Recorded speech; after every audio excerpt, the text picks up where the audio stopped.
यानी इनको हमारी फोटो लगाना पड़ रहा, मोदी की फोटो पे वोट नहीं मांग रहे बीजेपी वाले, ओवैसी की फोटो दिखा रहे। अरे भाई साहब, इतनी बड़ी तादाद में हमारे हिंदू भाई, दलित भाई, ओबीसी से ताल्लुक रखने वाले मजलिस में शामिल हो रहे, आप ये समझ रहे ओवैसी की फोटो दिखाएंगे तो नहीं बोलता अब वाह क्या हैंडसम है रे, बोलते ना, हर आदमी अपने आप को हैंडसम बोलता, मैं भी बोल सकता हूँ। हाँ, तो मेरी अम्मा है, फिर घर में हमारे औरत है, उन्हें बोलेंगे तुम क्यों नहीं बोले, बोल तो बोलना पड़, मगर देख के बोलेंगे अरे वाह इन्हें अच्छा ही दिख रहा इन्हें, गुड लुकिंग, नॉट बैड, और हो सकता है कि फोटो पे भी वोट मिल जाए इंशाअल्लाह होता है। तो ये इलेक्शन को एक तमाशा बना के रख दिए, एक तमाशा बना के रख दिए, ये नहीं वो नहीं। अरे बल्दिया का इलेक्शन है, मगर बल्दिया के इलेक्शन में तमाम मुद्दे, हाँ लाल टेकरी वार्ड में काम होना है, तकालीफ भी हुई, और तकालीफ दोबारा आपको नहीं होंगी, मैं आपसे वादा कर रहा हूं इंशाअल्लाह ताला वो तकालीफ नहीं होंगी। जो तकालीफ हुई मुझे पूरी इंफॉर्मेशन है उसकी, और इंशाअल्लाह ताला वो तकालीफ आपको नहीं होने देंगे। और इंशाअल्लाह ताला हम आपके सामने एक बेहतरीन उम्मीदवार को लाए हैं। मेरी आपसे गुजारिश है कि आप अपना एक एक वोट का सही इस्तेमाल करिए, वोट को जाये होने से बचाइए।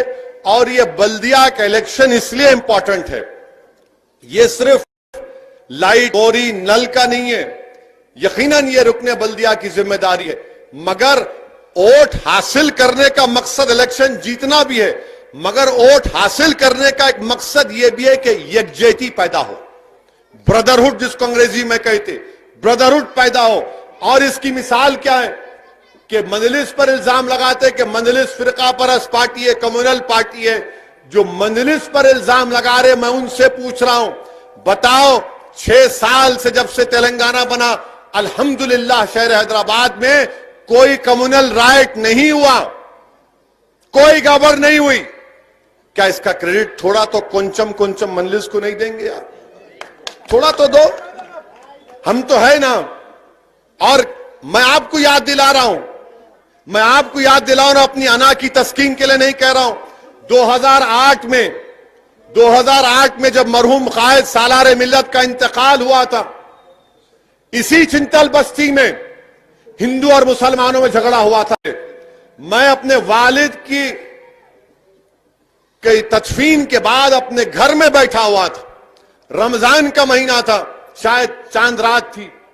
उस वक्त को टेंशन हो गया था चिंतल बस्ती में, तो मेरे को फोन आया, मौजम नाब एमएलए थे, यहां के आपके जिम्मेदारों ने फोन करके कहा कि असद साहब जरा इमरजेंसी है। मैंने कहा बोलिए। बोले ऐसा वाकया हो रहा, जरा आप आ जाओ।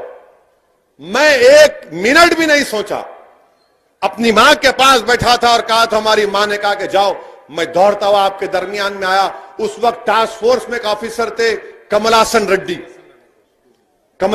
थे। उनके साथ बैठ के हम हमारे हिंदू भाइयों से बात किए, मुसलमानों से बात किए। बात तो ज्यादा गड़बड़ हो गई, खत्म कराए 3-4 घंटे तक। और उस वक्त भी हम दौड़ते हुए आए और ये इल्जाम लगाते, अरे दारुसलाम को आके देखो कभी। दारुसलाम वाहिद सियासी दफ्तर है जो सिवाय जुमे के हफ्ते का 6 दिन खुला रहता है। टीआरएस का, टीडीपी का, खैर टीडीपी तो बुझ गई, टीआरएस है, कांग्रेस है, ये भी चले जाते, और बीजेपी है। इनका दफ्तर कब एक्टिव होता? इलेक्शन का जब सीजन आता, लबा बाजा बजरा, उसका इलेक्शन खत्म हुआ, ऐसा दिखता वीरान खंडर होगा। मजलिस का जो दफ्तर है साल के 12 महीने खुला है, वहां पर कोई भी राजमोहन का नाम लेकर आ सकता है या नहीं भी लेकर आ सकता, तो किसी से पूछा नहीं जाता कि तुम्हारा नाम क्या है। उन्हें आकर बोलते हमारा काम है, काम करो। हम कोशिश करते हैं उसका काम करने की। हर मजहब के लोग सीधा अंदर आ जाते, एमएलए बैठे, कॉर्पोरेटर बैठे, और कॉर्पोरेटर का काम क्या है? दारुसलाम को आए तो रजिस्टर में साइन करना पड़ता। मैं आया यहां पे 15 दिन में एक मरतबा मैं देखता हूं कि इसीलिए मजलिस को कामयाबी मिलती। हां, गलतियां भी हैं, नुक्स भी है, उसको दूर करना है, मगर ये जो सिस्टम मरहूम कायद सालार ने पैदा किया, उसको शुरुआत की, उसको हमको लेके आगे बढ़ना है, उसको मजबूत करना है। और जो लोग मंजलिस पार्टी पे इल्जाम लगाते, मंजलिस फिरका परस्त है, मंजलिस फुला है, अरे भाई साहब, हम बिहार को जाकर, बिहार में वहां पर 5 असेंबली सीट पर कामयाबी हासिल कर लिए। जितना जब इलेक्शन हो रहा था तो कांग्रेस पार्टी के लोग बोल रहे थे इन वोट कटवा है, वोट कटवा है। अरे मैं बोला भाई साहब, ये कटवा क्या है? ये नहीं, वोट काटते आप। बोला किसका वोट काटते? नहीं, आप बीजेपी को फायदा पहुंचाते। इतना इल्जाम हर जगह पे। अच्छा, हद तो ये हो गई कि राहुल गांधी का जलसा हुआ तो राहुल गांधी तकरीर में क्या बोल रहे हैं मालूम आप? ये कौन बाहर वाला आया जो हेलीकॉप्टर में उड़ रहा है? क्यों, क्या आपके खानदान वाले उड़ेंगे हेलीकॉप्टर में? हमने उड़ना? अरे उड़ते बाबा, बहुत उड़ेंगे इंशाअल्लाह ताला, तुम्हारे सामने उड़ेंगे। मैं उन्हों कैसा उतर रहे, उन्हों कैसा उड़ रहे। ये इनका मिजाज है कि कौन है लोग जो हमारे सामने खड़े हो रहे हैं, कौन है लोग जो हमको हमारी आंखों में आंखें डालकर मजलूम अवाम की आवाज बनकर उनके हक का मुतालबा कर रहे हैं। इनको ये पसंद नहीं है, इनको उड़ने वाला पसंद नहीं है, इनको दौड़ने वाला पसंद नहीं है। ये कैसा, मेरे को एक कांग्रेसी बोले, रे क्यों आया हैदराबाद से बिहार? मतलब क्यों, आपकी अम्मा के जहेज में आया क्या? बोले ये क्या जबान है? मेला जबान ऐसी होती, जबान ऐसी होंगी, जवाब भी ऐसी होगा। तुम सवाल करेंगे तो सवाल का जवाब एंड 3 टाइम मिलेगा आपको। अरे आप बताओ, हम 5 साल पहले गए, 5 सीट लड़े, 4 पे जमानत जब्त, 1 पे जमानत बचाए।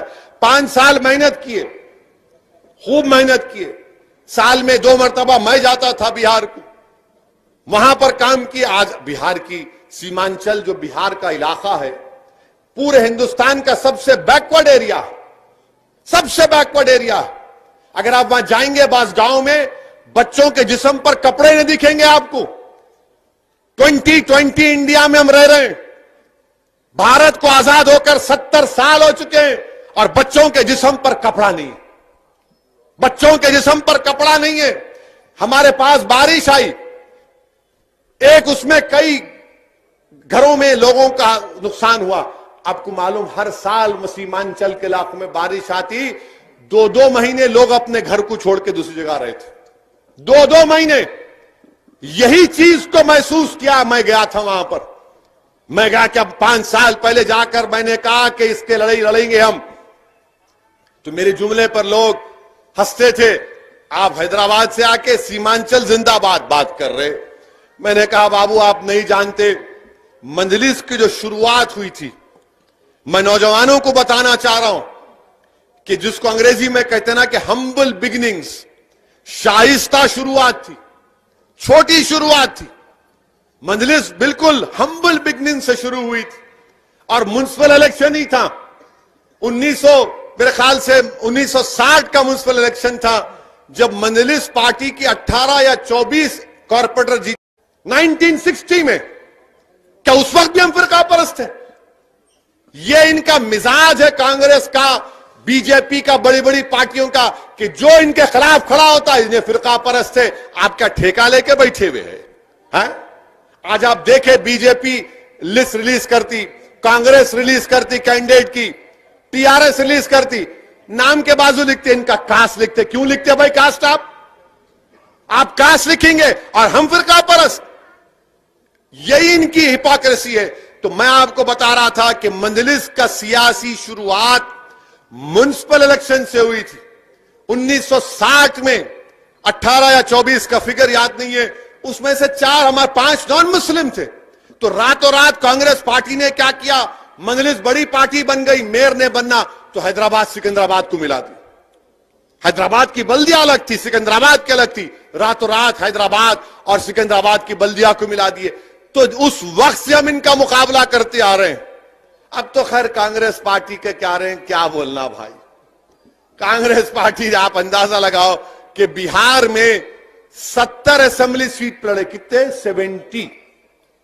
70 में इन्होंने सिर्फ 19 जीते। 19 जीते, बचे कितने?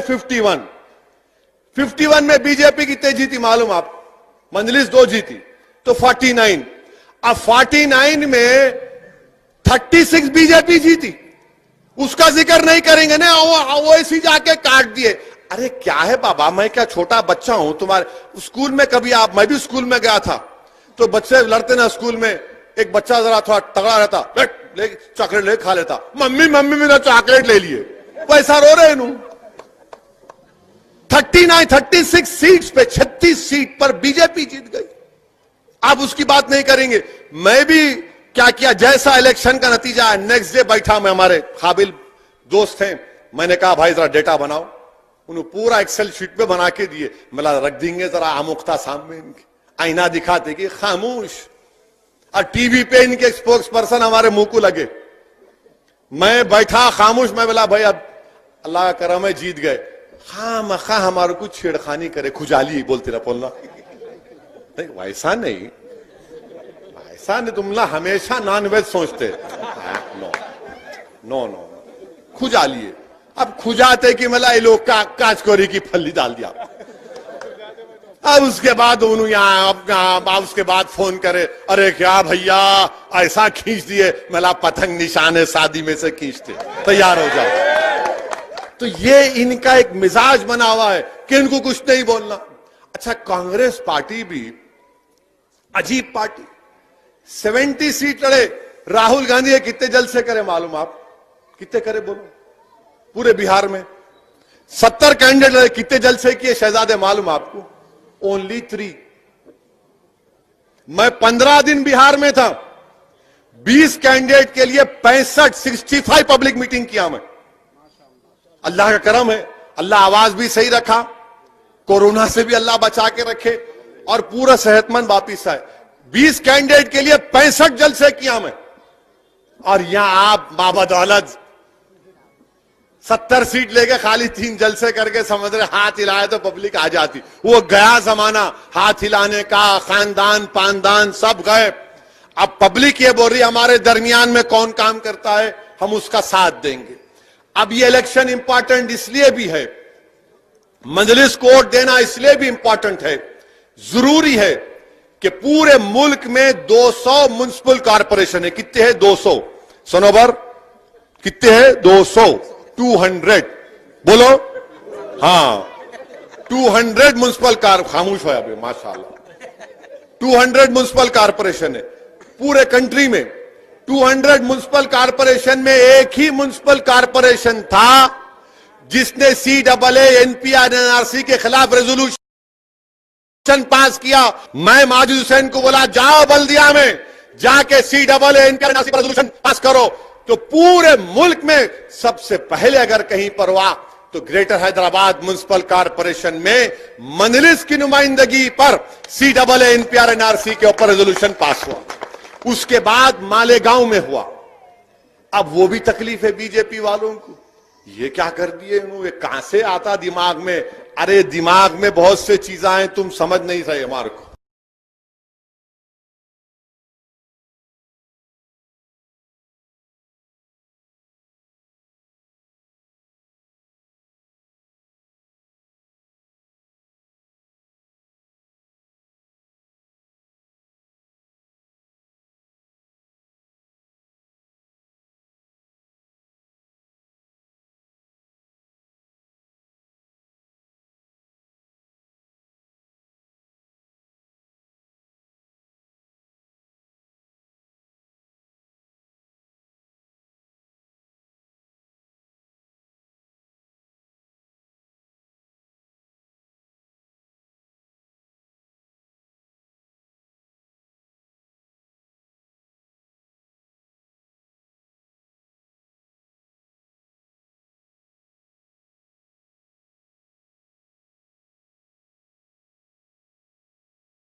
जबरदस्त जोर आजमाइश देखने को मिल रही है। GHMC के इलेक्शंस नेशनल अटेंशन गेन कर रहे हैं सर साहब, आप किस तरह की तैयारी से इस बार GHMC के